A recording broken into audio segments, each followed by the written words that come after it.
Hello and welcome to GHC's third World Health Assembly Policy Scrum webinar on delegate logistics. As the title suggests, this webinar is primarily geared towards folks who are on the ground, but it can also be used as a resource for those following closely from afar. In fact, you'll notice that several side events and even WHA proceedings will be live streamed this year, allowing for broader participation and hopefully a more inclusive WHA.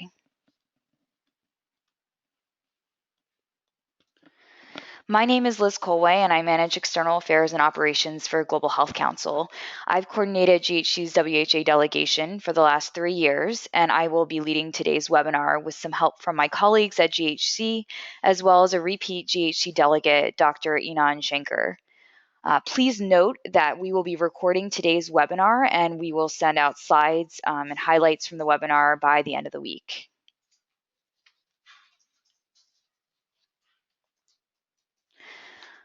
Before I dive into delegate logistics, I want to pause and take a moment to discuss the webinar logistics. We will address questions at the end of the webinar, but feel free to ask a question before them using the chat box on the GoToWebinar panel.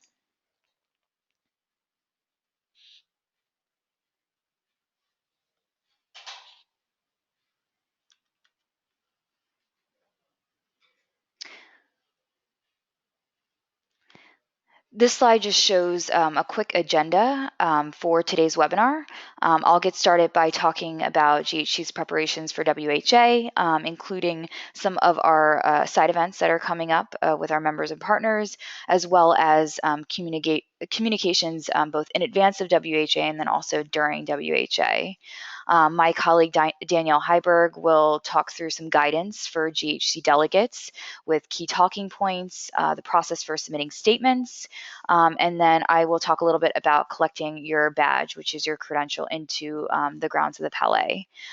Finally, the presentation will conclude with, again, our delegate, Dr. Inan Shanker, who will talk through some tips and tricks for first-time delegates, which actually are also useful for those that have attended WHA in the past.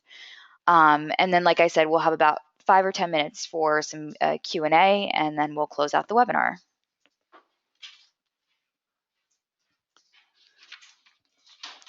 I'm sure many of you are already familiar with GHC, but in case this is your first webinar, I do want to let you know a little bit about us. We are a leading membership organization supporting and connecting advocates, implementers, and stakeholders around global health priorities worldwide. The organization represents the collaborative voice of the community on key issues. We convene stakeholders around key priorities and actively engage with decision makers to influence global health policy, which is one of the reasons why we are attending and bringing with us a large delegation to the World Health Assembly this year.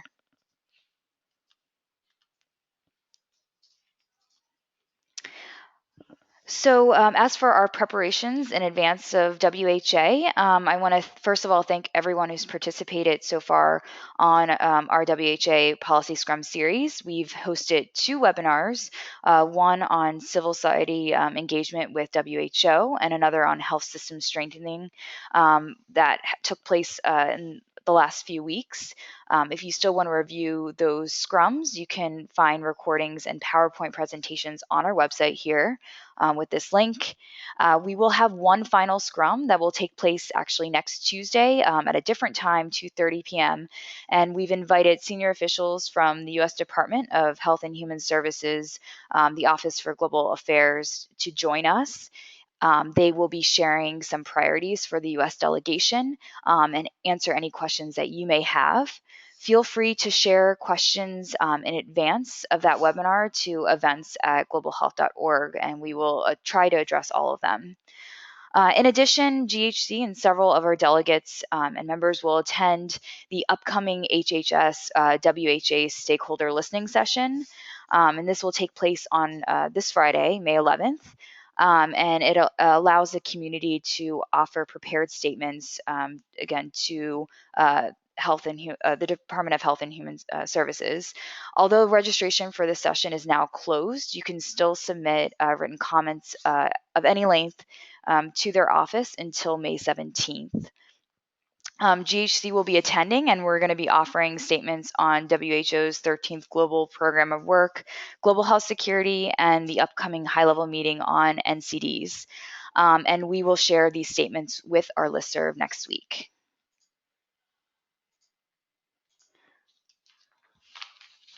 For those who will be in Geneva, I wanted to share with you some faces that you might be seeing from our team. Our executive director, Lois Pace, along with my colleague, Danielle Heiberg, who's our senior policy and advocacy manager, and our policy associate, Melissa Chaco, will be joining us on the ground. And they'll be there to help with any questions that you may have, as well as myself. My colleague Anu Varma will be actually holding down the fort in DC, although she's done quite a bit of work helping with communications. And if you have a blog or if you have questions regarding our social media toolkits, which we'll talk about later, feel free to send her an email. She manages the events at globalhealth.org inbox. So our team will be joined with nearly 100 GHC members from various sectors. See, we have a number of members joining us, again, from nonprofit sector, foundations, consultants, and academia. This year, in an effort to encourage field participation, we allowed organizational representatives from low and middle income countries to attend. And we are quite excited to bring these frontline health workers' voices to the forefront of our events and activities. Also, just a note that our delegation is now closed. The deadline was actually yesterday, so unfortunately we cannot accommodate any additional delegates at this time.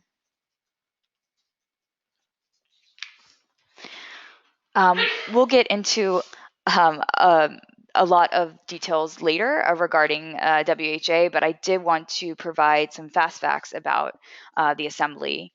WHA opens on Monday, May 21st, although I will note that on Sunday there are a number of activities, including our reception.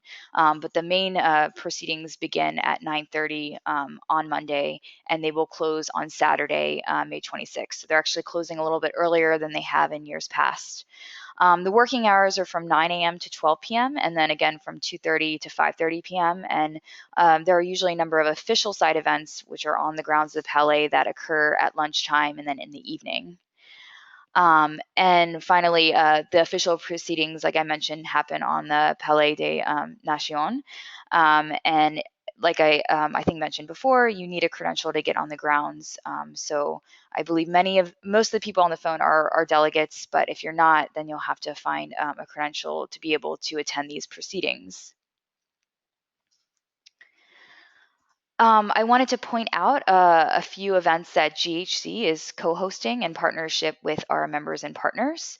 I just referred to our welcome reception that will take place on Sunday from 2 to 4 p.m. This is your opportunity to pick up your badge from us. It's also a great opportunity to meet and greet in person with fellow GHC delegates. And if you are new to WHA, I do encourage you to leave a little bit early to attend the new delegate orientation that's put on by UNF at the Graduate Institute. We will be sending around details if we haven't already through our listserv for that session. And that's a great opportunity to get, again, a deeper dive into what to expect during WHA and some of the topics that will be addressed.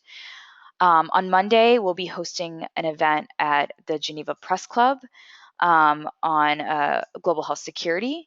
This event will convene global and national leaders for a discussion on how investments in global health security strengthen public health systems, promote UHC, and drive economic growth and local research and development.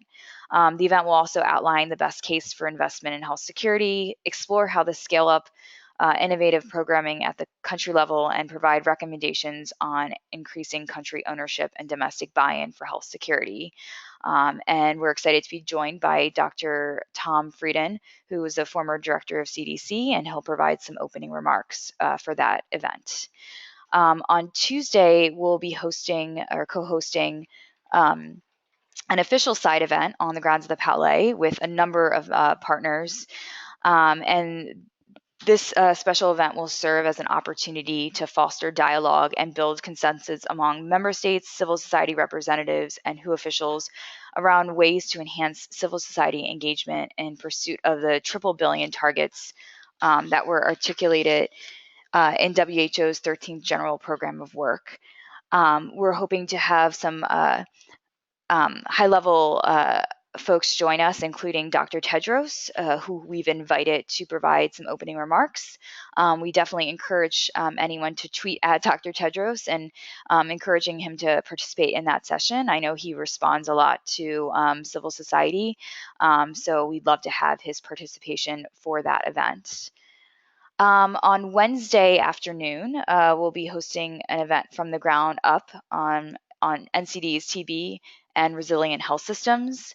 This event acknowledges the double burden of NCDs and TB in low and middle income countries and the fact that comorbidities may have a similar underlying social determinants of health and targeted similar populations, generating a need for more holistic care.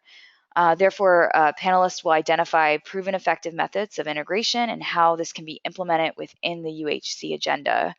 And this event is really kind of in the lead up to the high level meetings on both NCD and TB that will take place later this fall in New York after the UN General Assembly.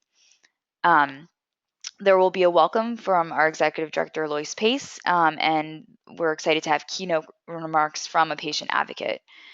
And then on Thursday morning, we will be hosting an event on diverse pathways and partnership to UHC,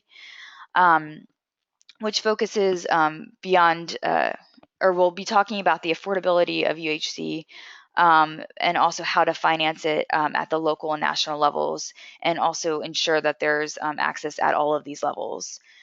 We know that there are targets in the Sustainable Development Goals for UHC, so this session will look at addressing those targets. And we're excited to welcome the Minister of Health from Uganda, who will be a featured speaker there. You'll notice that I've included links for all of these sessions. I've also included the venue and time, our partners, and also whether or not the events will be live streamed. So like I said, in an effort to try to reach a broader audience, we are trying to live stream as many events as possible.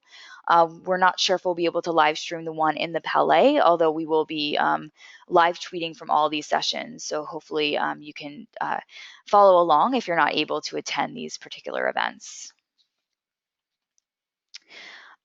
These are obviously only a few of the many events that take place during World Health Assembly Week. You can find more on our special events calendar online, and we also encourage you to send your side event invitations to us so that we can post them on the calendar. If they are public, we are always looking to help drive participation for our member and partner events. Now I just want to get a bit more into communications. GHC will be sharing a social media content in the days leading up to and during and following WHA. We will be sharing a social media guide on or before May 18th, which is next week. We also plan to send out a brief social media alert daily during WHA. These alerts will be mostly focused on our events and themes that we're supporting. And we'll also try to share with you any takeaways that you may have missed from the day before. And again, this can be used by both delegates and those that are following from afar. And I mentioned our main themes. They pretty much follow along with the events that we're co-hosting. Just a few reminders if you are live tweeting or if you partake in social media, we ask that you use event hashtags, including hashtag WHA71, which is the main hashtag for the World Health Assembly this year. We also ask that you tag Global Health Org so that we can retweet your post, and also be sure to tag any other partners or co-hosts for side event sessions. Please take pictures. We are always in need for some photos. Include captions if you can, and send all of that content and any additional takeaways to events at globalhealth.org. And on that note of additional takeaways, we're excited to share those from our delegates, and we invite you all to be our eyes and ears during these critical conversations. We have some blog guidelines to help you get started. We do encourage you to send your blogs to us. We will try to go through all of those and send you a response as soon as we can. We might not be able to post everything, but we will try to, and we can also cross post blogs as well if you want to generate content for your own organization. So although we have a number of resources available on our website, we do want to note that many of our members and partners are also developing their own resources, and I think they can also be of use to you. In particular, we're partnering this year with DevX, and they are going to be putting out a daily WHA newsletter, which is new for them. And they will actually be interviewing individuals on the ground and following specific topics very closely. I've included the link that you can sign up for their newsletter here. Just today, Raven Martin put out their own WHA blog and guide. You can find that again with this link. And then if anyone is in DC and would like to attend the Center for Global Development's pre-WHA event, they'll be talking through some of the hot button issues at WHA. For those that can't make it in DC, they are also providing a webcast link. Again, all the details are in this link below. So with that, I'm actually going to hand it over to Daniel Heiberg, who's going to provide some guidance for GHC delegates.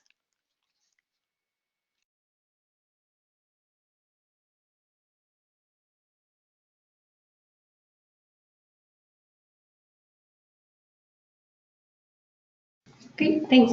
Thanks, Liz, and hello, everyone. We're glad you're going to be joining us in Geneva again this year for those who are returning. And if this is your first WHA, we're glad that you're joining us for the first time, and we hope that it's a great experience for you.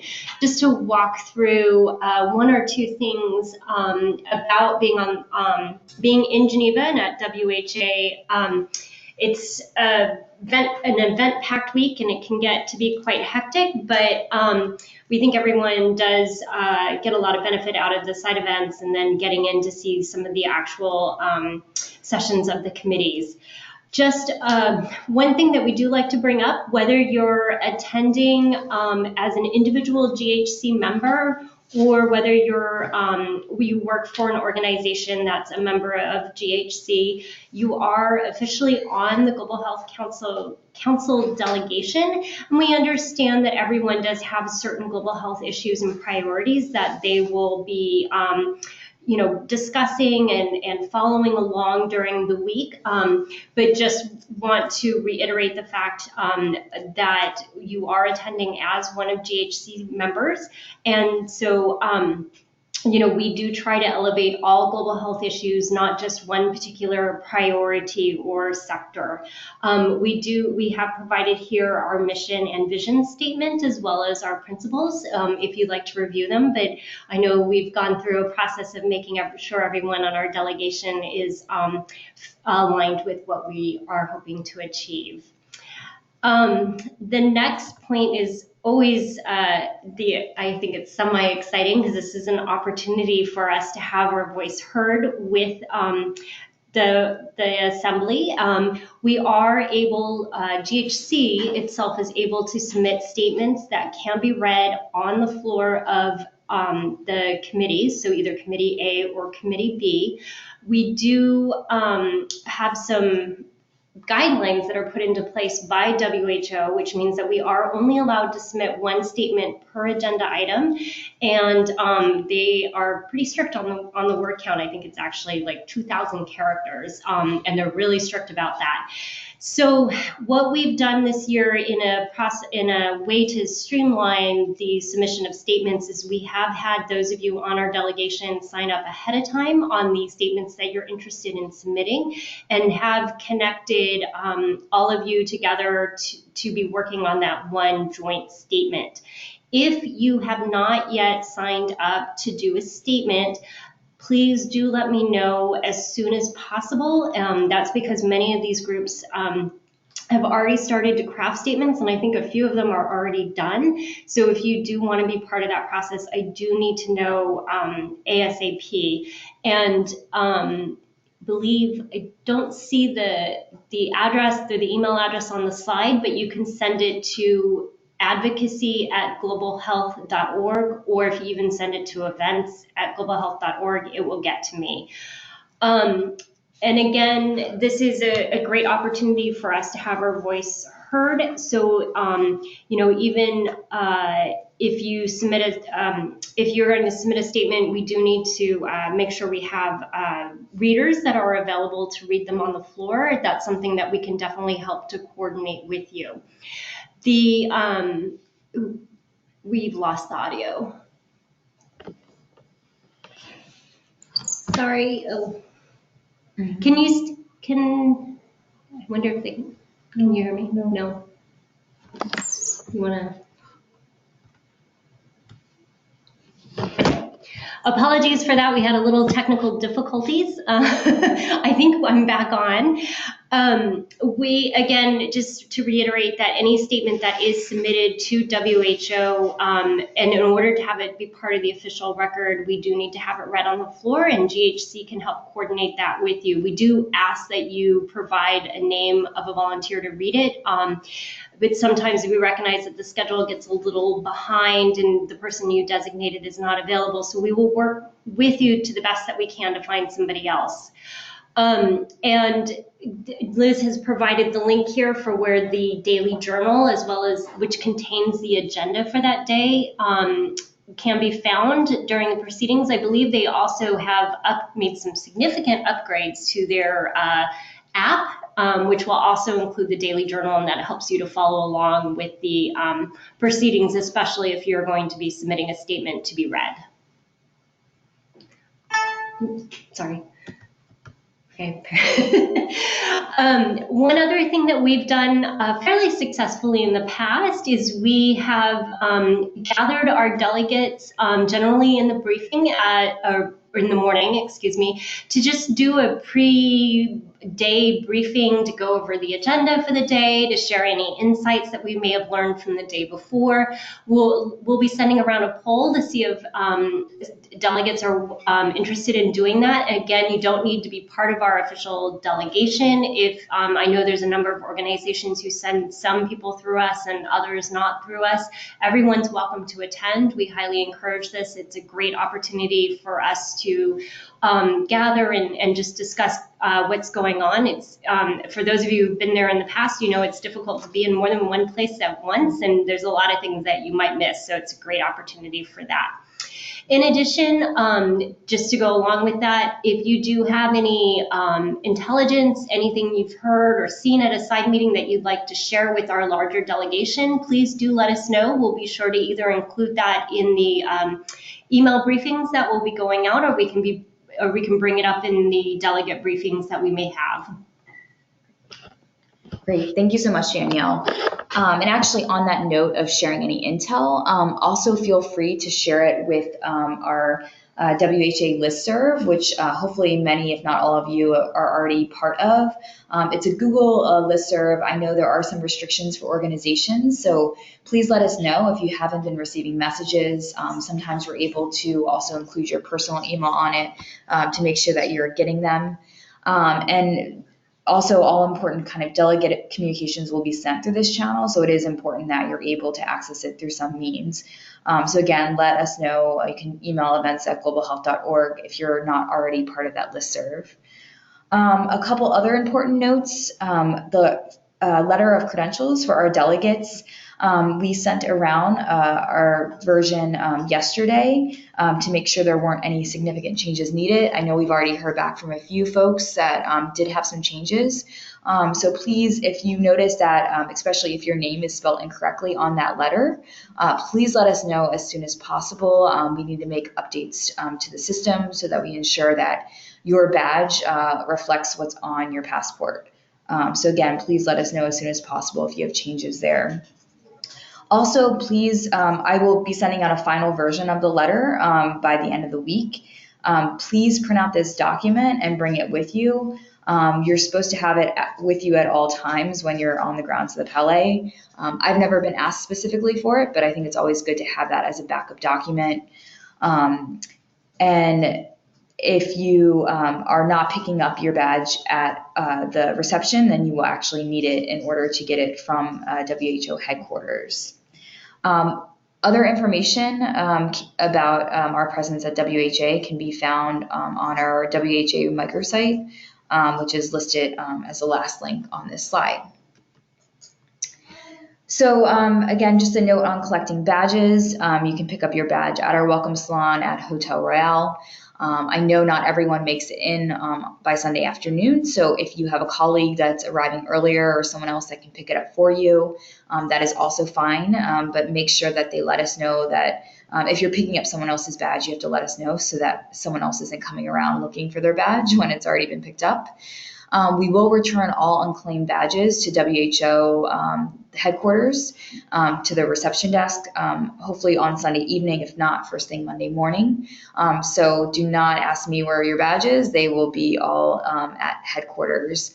Unfortunately, I don't have the bandwidth to run around finding people to give them their badges. So this is your one opportunity to pick it up from us will be at the welcome salon.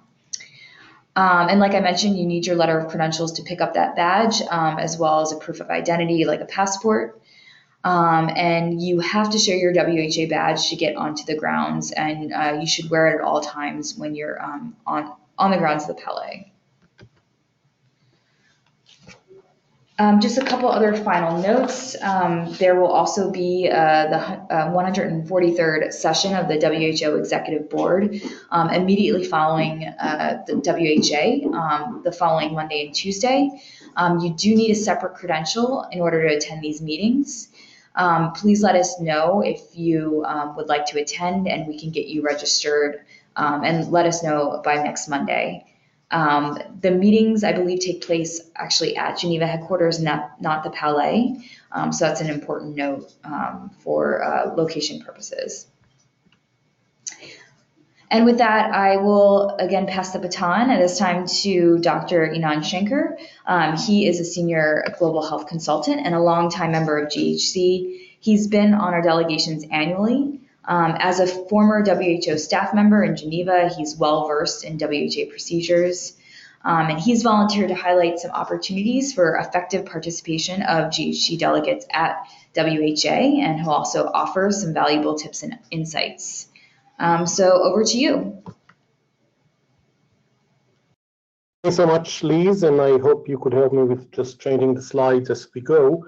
I would try to suggest that the World Health Assembly is one of the most important meetings of health stakeholders in a year.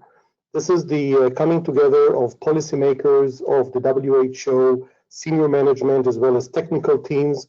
And as we already see with the delegation of GHC and also other delegations, coming together of civil society, academicians, private sector, and others. And this is an important gathering that takes place over only 1 week.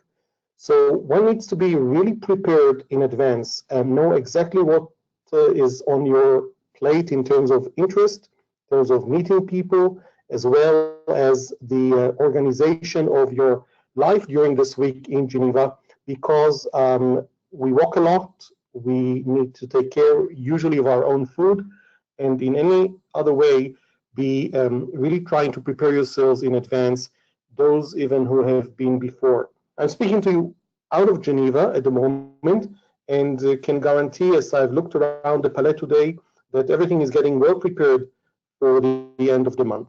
What I'll try to do in this short additional information to first time and other delegates is to combine the content, the substance, and also some tips around moving around. I think that this meeting that you see in front of you, the introduction to the World Health Assembly, this briefing is quite important for those who have not been ever at the WHA. And I highly recommend, as Liz has done before, that you'll find the time to go there. It's going to save you a lot of complexities during the week once you have had that opportunity to be at that session. Next, please. Next slide. Thank you. The information is really available on the internet in terms of advancing your understanding, your getting to know the locations, and also how to commute from one place to another. We'll touch briefly on that in a while, but here for you is the reference to a very important guide for the delegates of the World Health Assembly that carries quite a lot of important and interesting information. Next. There are some pre-opening events which occur in Geneva in the context of the World Health Assembly. So many people coming from around the world. And so I picked just two for those of you who are interested to also have some motion and sports. On the Sunday, the 20th, there is the special event which is called Walk the Talk, and that's the Health for All Challenge. It's a free walk-run event, and you can see the distances that may suit each one of you in your own walking/running capacity. A fun event to join if you're interested. The next one is actually a more scientific gathering. And as we can see on the next slide, this is the World Health Professions Regulation Conference. It's actually starting on the Saturday, the 19th, and you can still register, as I've heard from them. For those of you who are interested, to get in touch with other health professionals and understand specifically the challenges around professional regulation. So with these pre-opening events, we can move into the heart of the week, which starts on the Monday. And it's important perhaps to mention some few things for you to know before you go. Number one, the Monday, 21st of May is a public holiday in Geneva. The Pentecost Sunday and Monday are celebrated here, and they actually create a long 3 days weekend. So businesses will be mostly closed, but this is not an official holiday for WHO. So WHO is working and obviously preparing and executing on the agenda of the World Health Assembly. I did mention that the Geneva airport is within the city. It's actually very easy to obtain free transportation. Some people miss that. You can save some Swiss francs. If you look at the picture, there is a machine, you press the button, you have a free ticket for 80 minutes to travel into your hotel destination, where you will actually be getting another free transportation. In Geneva, taxis are very, very expensive, and the public transportation is just excellent. Trams, buses, and also walking distance from the Palais. Most hotels are very convenient. We move to the next slide, where you could also find on this map and the related PDF document further information that could enrich your understanding and your preparation in terms of also grocery stores, restaurants, and other essential important information for first-time visitors in Geneva. The next slide will actually take us a little bit into the area itself of the real action in this week. On the left, you see a picture of the Palais des Nations, or as it's called, the Palace of Nations. It's a very interesting and a very beautiful building, actually. It was erected in 1938 and has been transformed into the hosting of the United Nations office in Geneva in 1946. And on the right side of that building, you can see something which is a bit more modern, which is actually Annex E, that is helpful for us to know. That is the area where some of the meetings would occur.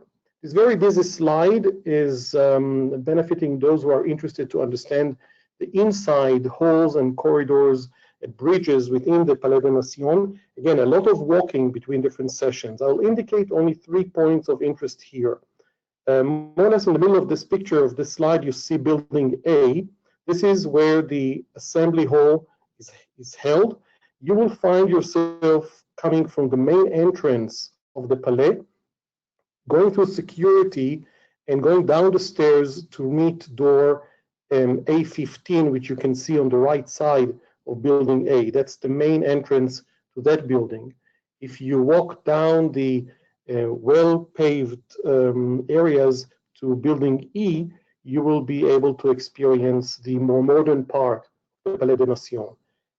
Most activities would occur on the same floor, number 3, which carries most of the halls where sessions are being held, including some of the side events, which are official side events, and that's why they are happening within the Palais. Another map in the next slide would take us through a bit of above picture of the key features. So building A we have mentioned, building E I've mentioned as well, and just to indicate that D, C, and B are also locations where several of the meetings, the key meetings, will be held. But most of the emphasis is around building A, and all that happens politically, technically, that relates to the World Health Assembly proceedings themselves would occur there. It's important to mention that two committees that we'll allude to in a few minutes are meeting actually in building E, and that starts on the Tuesday, Wednesday, up until the end of the World Health Assembly. So this is in terms of just to get to know the area, and as Liz has mentioned before, no one could enter the premier main entrance, meaning the area of the Palais des Nations, without the appropriate credentials, the badges that have been discussed before. Let's talk a little bit about the content, and that's in the next slide. You'll see that the WHA is moving through a very well-organized agenda.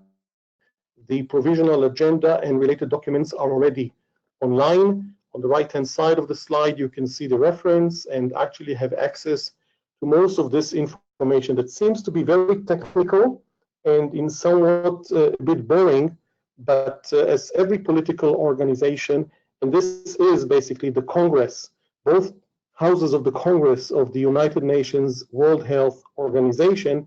So this is where decisions are taken on almost everything that has to do with the future of health of people, of course, relating to public health.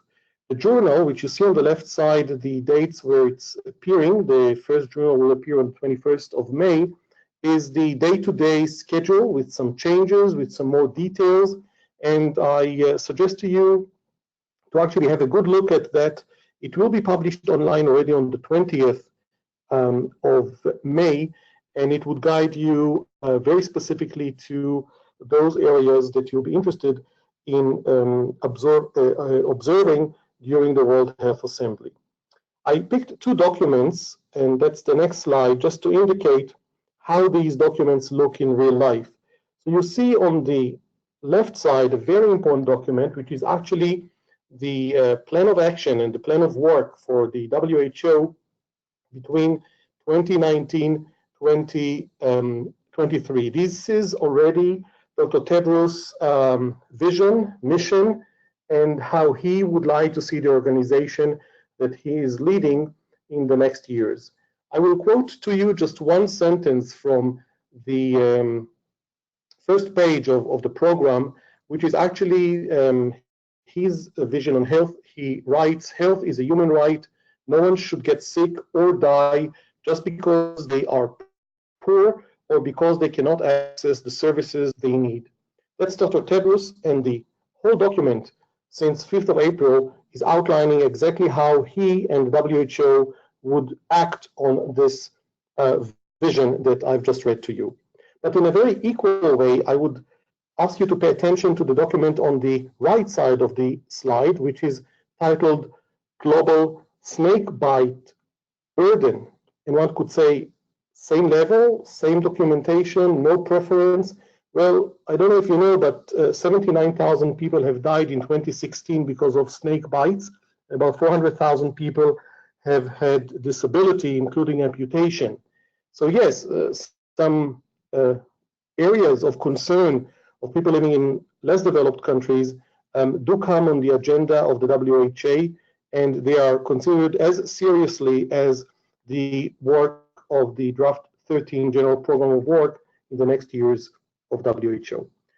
The next slide demonstrates to us actually how the journal looks like.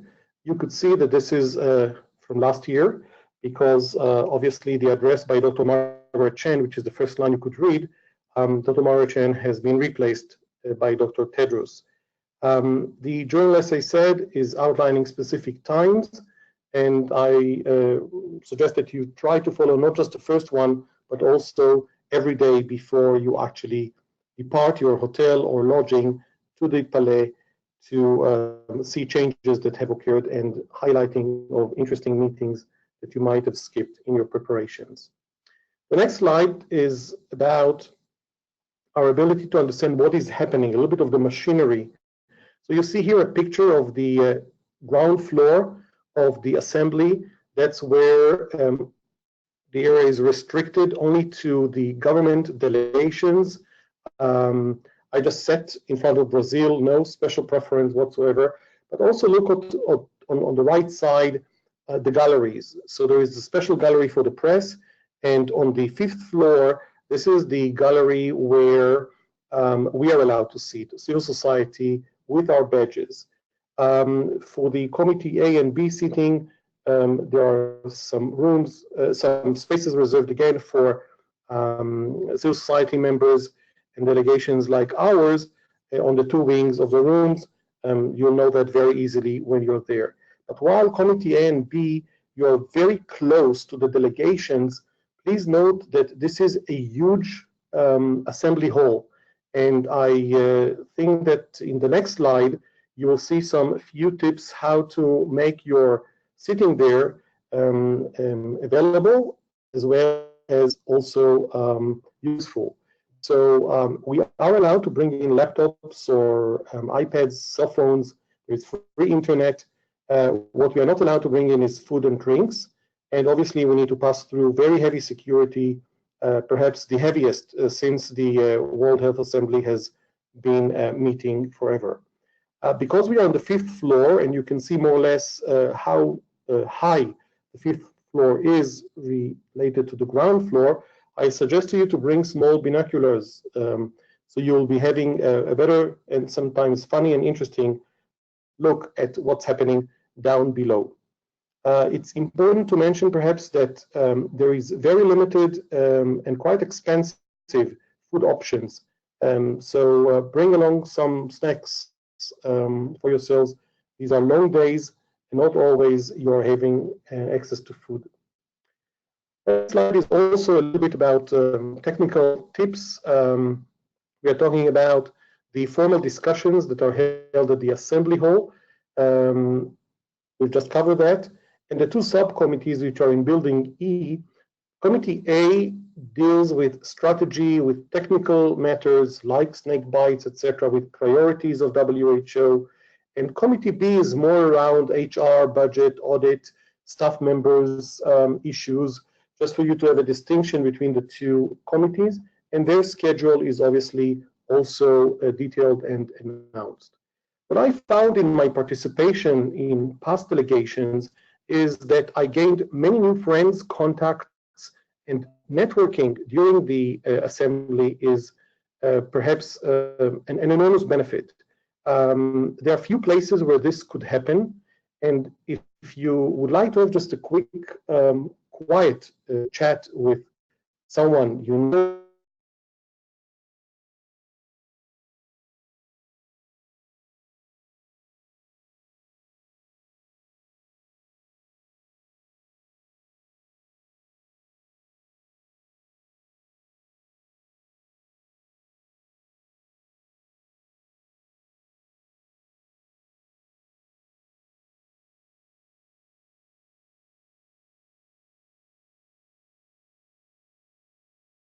places they're even larger. So just a note in terms of your own.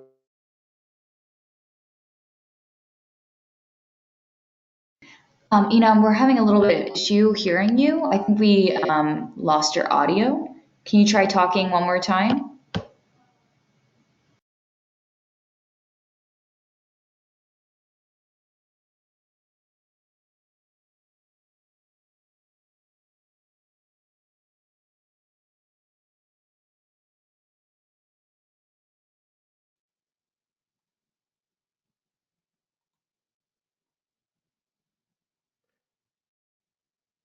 Well, the next slide was basically trying to suggest to you with a picture where the Serpentine or Delegates Lounge on building E is located. And the following slide was to give some specific tips. Thank you. If you could move to the next slide, which is, I think, one before the last. Thank you. I don't know if you recognize, well, he's already not anymore the Secretary for Health and Human Services, Dr. Tom Pence, on the lower slide on the left side. The reason I present this slide is to demonstrate that if one would have wanted a formal meeting, even an introduction meeting, even a 10 minutes meeting with the Health Secretary of the US or with the Minister of Health of Uganda or with any other official, it would have taken weeks, if not months, or not at all. And here, these individuals are very much available, and they actually know that when they are coming to the World Health Assembly with the participation of so many members of civil society and governments, they're a little bit more relaxed and are willing to exchange business cards or just you have a first introduction, use it. And in your planning, the participation at the side events, you could actually be very strategic also on the meeting of specific speakers that otherwise you may have very great difficulty in meeting. The other two pictures demonstrate actually how squeezed and events are at the so-called side events. And nevertheless, they are filled with new information, with exciting exchanges, and often with the ability to actually, as I said before, meet new friends, new colleagues, and actually advance your interests and your organization's interests if you're strategic. The side events opportunities are tremendous, but you'd find there is a lot of conflict in time. So you need to actually be very well prepared in making your schedule and arrangements, also taking into consideration that there is sometimes between 15 to 20, 25 minutes walk between one site to the other, and not always with sufficient time because these meetings are condensed in order to meet the interest of so many organizations that are holding, just like the Global Health Council, their own side events. Geneva is not perfect in terms of weather, and so I'll end with a few recommendations. Number one, bring an umbrella and warm layers. It could be quite chilly at night, even in May, and that's typical for Geneva. Rain, not snow. The plug converters are very particular for Switzerland. It will be helpful if you investigate and see that you have plug converters that could be useful. Otherwise, you'll have lots of equipment, but zero electricity.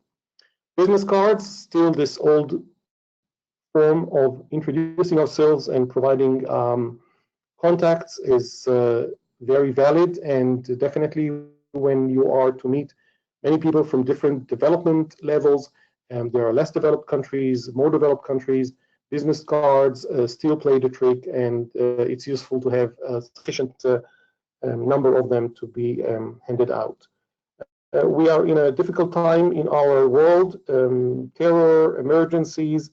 Just for you to note, two important numbers when you're anywhere in Geneva: 144 for any medical assistance and 117 for the local police. And when you're within the Palais des Nations, you may want to write the WHO security number for any interest or need. Hopefully, nothing of that sort would be actually needed. Also, for you to know that there is free medical assistance, emergency medical assistance on the grounds, and you can find that information on the literature that we have provided you links to just earlier. I'll stop here. Happy to answer any questions. It's going to be an exciting week in the World Health Assembly. I wish you great luck and fulfilling all of your interests, and that's for now. Wonderful. Thank you so much, Dr. Schenker. And like he said, we're inviting anyone to ask questions. We'll just take a minute or two to gather those questions, and then we will put them out to the audience and answer them. So again, use the chat box that's on your GoToWebinar panel. And I think in the meantime, while we're waiting for questions to come in, I did want to bring up a couple things that I forgot and then some additional reminders. One is that in addition to the kind of daily huddles that we'll have with our delegates and interested parties, we're also trying to coordinate a meeting or two with the U.S. delegation. And we will certainly send out information when we are able to secure those meetings. Oftentimes it's the day of, just because of everyone's fluid schedules, but we will definitely send a note to the listserv. Again, on that point, please use the listserv not only to share information, but we also have it set up actually as a forum so that you can chat with other delegates in case you want to reach out and partner with them on events or meetings. We're really hoping that our delegates are able to work together. It is, as mentioned in this webinar, can be an overwhelming week. So we hope that you're able to work together to make the most out of it.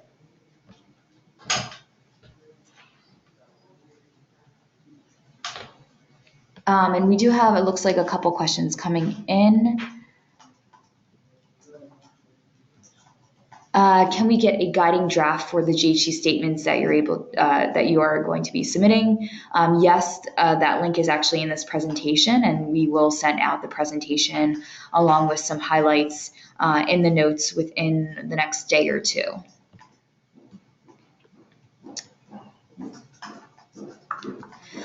We also have a question regarding the U.S. delegation, if there will be civil society participation within it this year, and if so, what organizations will be included.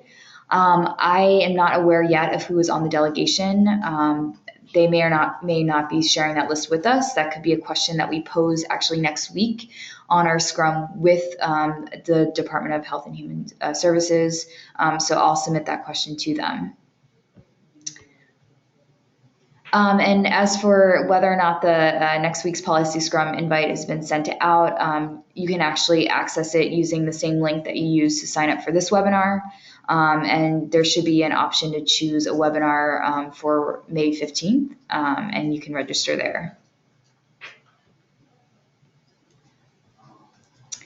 And like we've mentioned throughout this webinar, if you do have a general question, you can share that with events@globalhealth.org.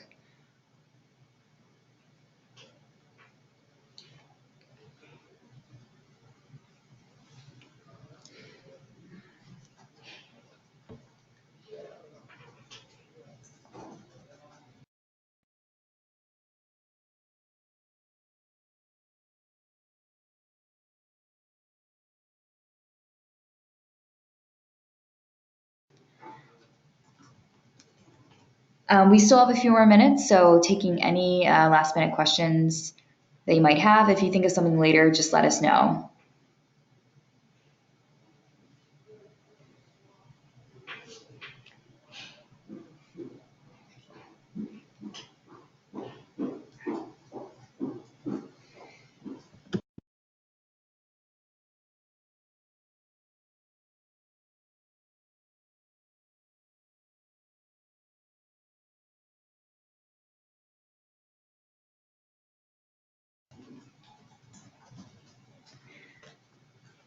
Great. Well, thank you again for everyone's participation in today's webinar. Feel free to share the recording and notes with others that weren't able to attend today. Like I said before, our final Scrum will be next Tuesday at 2:30 p.m. Eastern Time. And thank you for attending.